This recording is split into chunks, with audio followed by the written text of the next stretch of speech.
और इल्ला माशाल्लाह हैदराबाद के अंदर ऐसी ऐसी होटलें चलती है, ऐसे ऐसे बड़े बड़े ब्रांड से, ऐसे ऐसे बड़े बड़े पूरी सड़क पर कब्जा करते हैं, पूरा पार्किंग का कोई वही गंदगी के अंदर वही मोरी का पानी बह रहा, वही हो रहा। वो एक जना गाड़ी ला के लगाया तो मेरे घर के बाजू कहीं को लगाया, तेरी अम्मा की, तेरी बहन की, वही कल्चर में रहते थे। आज भाई जो खबरस्तान एनक्रोचमेंट कर सकता हूँ, तालाब एनक्रोचमेंट करना क्या बड़ी बात है उसके लिए। हुकूमतें बदल जाती है लेकिन नुमाइंदगी पूरी नहीं होती। मैं सैयद सफदर अली मूसवी और आप देख रहे हैं न्यूज़ वन स्टूडियो।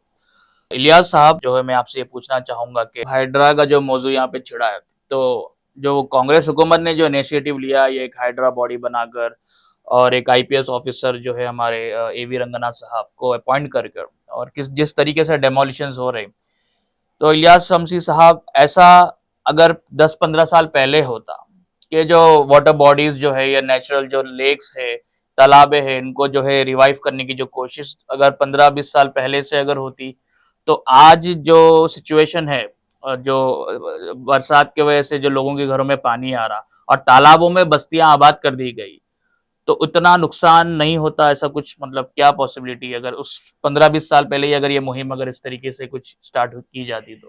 नहीं, देखिए, दरअसल जो भी हुकूमतें होती है वो हुकूमतें कितनी सीरियस हैं उसके ऊपर डिपेंड करता है।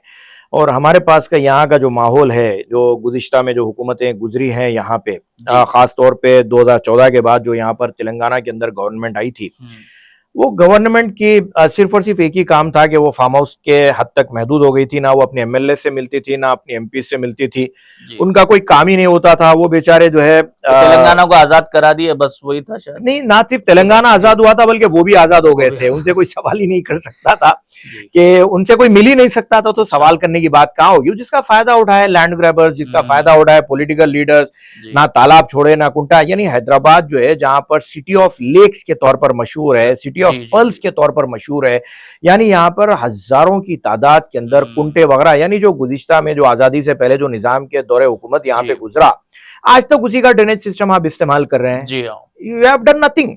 और जितने तालाब थे या जो भी कुंटे वगैरह थे, ये इसकी खूबसूरती थी। अगर ईमानदारी से अगर गुज़िश्ता की पहले की हुकूमतें हाइड्रा से पहले की कार्रवाई के तौर पर काम करती, तो आज आप यूरोप को टक्कर दे सकते थे।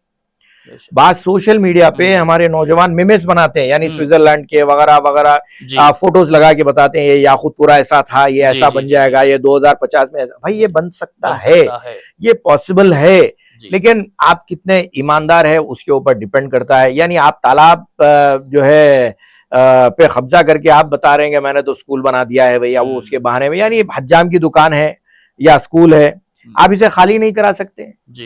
ये तो हुकूमत का कानून है। आप एक हज्जाम की दुकान तालाब पे बना दो, हाई कोर्ट से भी आर्डर आया तो आप हज्जाम की दुकान खाली नहीं करा सकते आप। हाँ, ये कानून है, ये लॉ है। नहीं, देखिए, बेसिक जो राइट है उसका अपना रोजगार जुड़ा हुआ है। अगर मच्छी बेचने वाला है, मच्छी बेचने वाले की आप दुकान खाली नहीं करा सकते। सरोजनी के ऊपर एक मच्छी का डब्बा था, आज भी आप जाके देख लीजिए, वो डब्बे के बाकियात है और कोर्ट में उसका केस चल रहा है, आज भी चल रहा है।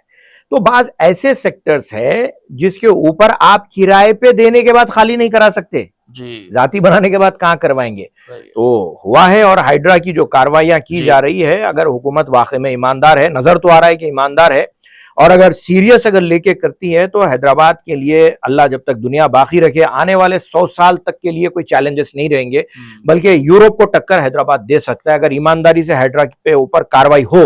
नहीं, अगर पॉलिटिकल इन्फ्लुएंस में आकर, कम्युनल इंसिडेंट्स को देखकर, ये तमाम तर चीजों को देखकर अगर रुक जाता है, बड़े लोगों के रुक रहे हैं, गरीबों को तोड़ रहे हैं, फला फला अगर इशू होता है, तो फिर जो आपके इन्वेस्टमेंट्स है, जो आपका आईटी सेक्टर है, फिर यहाँ से उठेगा, जैसा बैंगलोर से यहाँ आया, यहाँ से निकलेगा कहीं और जाएगा, उसके अलावा और कोई होने वाला नहीं है जी। और इलियास साहब, जो ओल्ड सिटी की सियासी क़यादत है, हाइड्रा को लेकर वो लोग काफी नाराज है, ठीक है, मतलब दे अपोज दैट कि आप जो है इससे नुकसान होगा, या जो है डेमोलिशन जो है आवाम के लिए जो है बुरा है, इस तरीके का एक पर्सपेक्टिव, एक नैरेटिव जो है चलाया जा रहा है। तो आप बताइए कि इससे मतलब नुकसान किसको होने वाला है हकीकी तौर पर? नहीं, मैं हमारे सफदर अली साहब बेहद माफी चाहते हुए आपको ये बता रहा हूँ कि कभी भी आप सोए हुए आदमी को उठा सकते हैं जी, लेकिन जो सोने की एक्टिंग कर रहा है उसको उठा सकते हैं? नहीं उठा सकते। तो हमारी कम्युनिटी की हालत यही है, हमारी कम्युनिटी सो नहीं रही है भाई, सोने की एक्टिंग कर रही है, तो वो नहीं उठेगी आपके लाख हिलाने से, क्योंकि वो एक्टिंग कर रहा है। नींद वाला था तो जाग जाएगा जी। मेट्रो के टाइम क्या हुआ था, सही है। मेट्रो की मुखालिफत नहीं हुई थी, जी हुई थी। बताया गया था कि मस्जिदें टूट जाएंगी, आशुरखाने टूट जी जाएंगे। हाँ। आज जिस सुल्तान बाजार का मॉडल की बात की जा रही है जी कि सुल्तान बाजार में मस्जिद को तोड़े बगैर जी वहां से मेट्रो पास हुई, तंग गलियों में से जा रही तंग गलियों में से, जी उसी सुल्तान बाजार की जामा मस्जिद का मैं खतीब हूं। जी। अच्छा। और आई एम द वन हम्म। जो ये बताया कि मेट्रो को यहां से गुजरना चाहिए और मस्जिद को धक्का भी नहीं लगना चाहिए। सही है। लेकिन अब हमें क्रेडिट लेना नहीं है, हम कोई सियासी कायद है नहीं। आज उसी की मिसाल दी जा रही है कि भाई सुल्तान बाजार में हुआ है, तो भाई सुल्तान बाजार वाला आदमी आपके सामने बैठा है, जी वही मेट्रो की मुखालिफत करे। आज वही मेट्रो का जब बात आ गई तो आप रिबिन काटने के लिए आ गए। जी तो हाइड्रा के सिलसिले में भी वक्ती तौर पे मुखालिफत की जा रही है, जी आगे सब नॉर्मल हो जाएगा।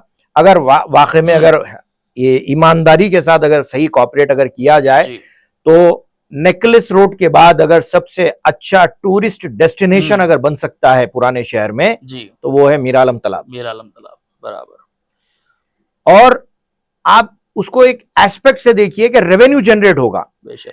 आज पुराने शहर में 4 मीनार पे रोजाना एन एवरेज 5,000 टूरिस्ट आते हैं। जी किले गोलकुंडा वहां भी आपकी आबादी है, वही टूरिस्ट वहां भी आते हैं।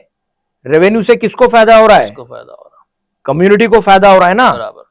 आप ये एंगल से क्यों नहीं देखते? आप सिर्फ मुखालिफत करना अपना हक समझते हैं, लेकिन कितनों के घर चल रहे हैं उस जानिब आपकी तवज्जो लेकिन नहीं ऐसा क्यों होता है इलियास साहब कि जब इंक्रोचमेंट्स की बात आती है, खास करके ओल्ड सिटी पुराने शहर या उसके अतराफ के जो लेक्स है, मीरा आलम तालाब की मैं बात कर लूँ या जो है सलकम चेरवू है या जो बमरुकनोदौला का जो वाकया जो पेश आया सामने, तो उसमें जो है ओल्ड सिटी सियासी क़यादत के लोग जुड़े हुए होते हैं, उनके दोस्त और अहबाब जुड़े हुए होते हैं। हत्ता कि मीरा आलम तालाब में जो इंक्रोचमेंट्स है तो वहां पे जो है जब माजिद हसन साहब जब मेयर थे 2012-13 की जो बात है, तो तब वो वहां पे जाके दौरा करे, नुमाइंदगी करे और जो है पब्लिक स्पॉट बनाएंगे, टूरिज्म को बूस्ट मिलेगा।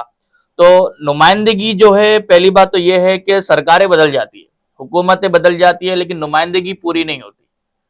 और दूसरी जो मेरा सवाल था कि ये लोग ही जो है वहां पे इनके लोग, इनके करीबी लोग, इनके एमएलएज एमएलसीज ही एंक्रोच करे हुए हैं। तो ऐसे सिचुएशन में क्या इसका सोल्यूशन होगा? भाई जो खबरस्तान एनक्रोचमेंट कर सकता है उन्हें तालाब एनक्रोचमेंट करना क्या बड़ी बात है उसके लिए? खबरें बेच के पुराने शहर के अंदर अगर आप बीबी बाजार चौरस्ते से लेके रियासत नगर तक चले जाइए, अगर आपके पास कोई बड़े बुजुर्ग है तो आप उनको पूछ लीजिए कि वहां का खबरस्तान का रकबा कितना था। आज बीबी बाजार से लेके रियासत नगर तक जितने भी आपको लबे सड़क आपको कारोबारी और तिजारती दुकानात वगैरह मिल जाएंगे, खबरों पे मौजूद है। अच्छा, तो मिल्लत का फायदा हो रहा ना नहीं? अब जो चले गए दुनिया से चले गए, लेकिन जो हयात में है तो उनको शायद रोजगार दिलाने का कुछ एक मॉडल होगा वो। तो अब इसके अंदर भी वही सोच लीजिए कि कोई तो कोई हमारा कम्युनिटी का आदमी खा रहा है, कोई यही फायदा उठा रहा है। तो देखिए कभी भी क्या है, इंसान को जो तालीम दिलवाई जाती है, जो उसको इल्म हासिल होता है, वो इल्म आलमगीर होता है, यूनिवर्सल होता है। आपको सुन के ताज्जुब होगा कि मेरा इंपोर्ट एक्सपोर्ट का कारोबार है जी।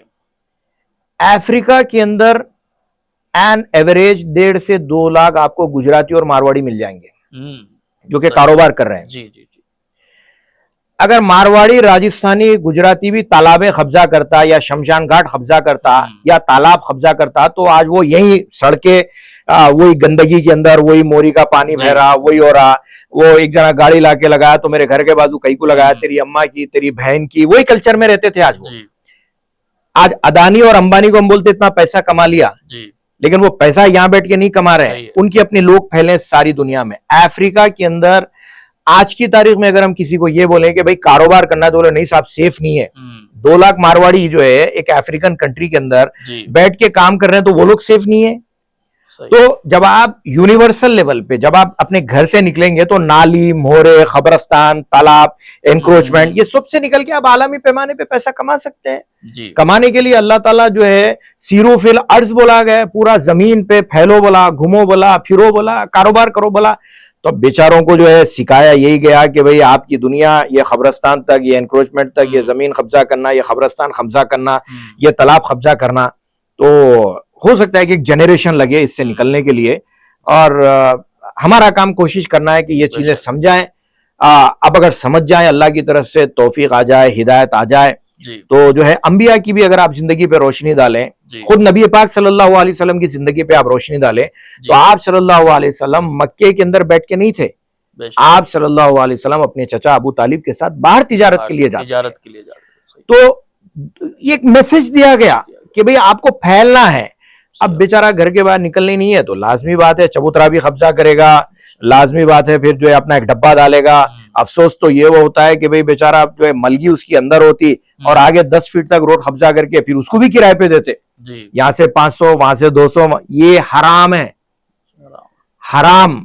सड़क चलने के लिए है, सड़क पे सबका हक है। अगर आप सड़क पे अपना सामान इंच भर भी आगे करके उससे कमाई हासिल करते हैं, आपके लिए सीधा सीधा हराम है। अक्सर लोग मुझसे सवाल करते हैं कि भाई ये आजकल क्राउड फंडिंग के अंदर जो लोग लूटमार मचाए हुए हैं, भाई ये पैसा लूट रहे हैं, फलस्तीन के नाम पे लूट लिए, उसके नाम पे लूट लिए। मैं अक्सर ये कहता हूं कि भाई हराम का माल हराम में जाएगा। आप ये सोच रहे हैं मैं कारोबार कर रहा हूं, आपको इस्लाम ने ये सिखाया है कि कपड़े में अगर ऐब है तो बताकर बेचो, ये ऐब है जी। अगर आप बताकर नहीं बेचते तो आप गुनाह में शामिल हैं। आपने मलगी अगर 10 बाई 10 की ली तो वो आपके लिए जायज है। और इल्ला माशाल्लाह हैदराबाद के अंदर ऐसी ऐसी होटलें चलती है, ऐसे ऐसे बड़े बड़े ब्रांड से, ऐसे ऐसे बड़े बड़े पूरी सड़क पर कब्जा करते हैं, पूरा पार्किंग का कोई there is no any discipline, कुछ ऐसा मामला नहीं है। तो ये चीजें जो है लाजमी बात है, वो लोग अगर ये काम करेंगे तो हराम का माल हराम में जाएगा सीधा सीधा। तो आज हमारे साथ जो है इलियास हमज़ी साहब जुड़े थे और काफ़ी इंटरेस्टिंग और इम्पोर्टेंट अहम मुद्दों पर जो है डिस्कशन हुआ। फिर किसी दिन जो है मुलाकात होगी न्यूज़ स्टूडियो के इस स्टूडियो में इलियास हमज़ी साहब आपके साथ। शुक्रिया बहुत।